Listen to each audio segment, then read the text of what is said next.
ځینې خاوندان خپلې میرمنې ته د مور او پلار ښکنځل کوي.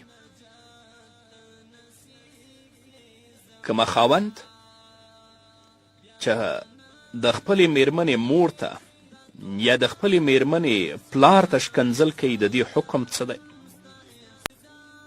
یو مسلمان ته بې عزته خبرې کول یا ښکنځل کول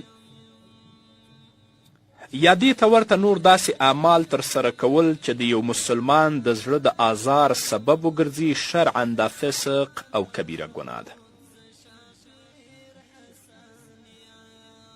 او ښکنځل کوونکی شرعا فاسق او ګنهګار دی. نو لهذا د یو مسلمان شان دا دی چې د داسې بیهوده اعمالو څخه په کلکه اجتناب او پرهیز وکړي.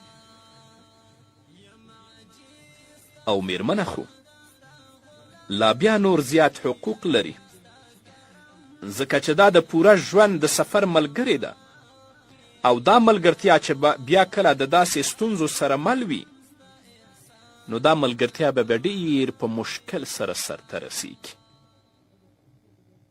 لهذا ښځې ته کنځل نور هم سخته ګناه ده، ځکه چې د ښځې د اصلاح کمې طریقې چې قرآن کریم بیان کړي دا د هغه طریقو څخه خلاف او د انساني مروت سره په تضاد کې عمل دی. هغه خاوند دی ځان ته نارینه نه وایي او ځان ته د صاحب د عزت او د مروت نه وایي چې هغه خپلې میرمنې ته او خپلې ښځې ته د پلار او د مور کنځل کوي.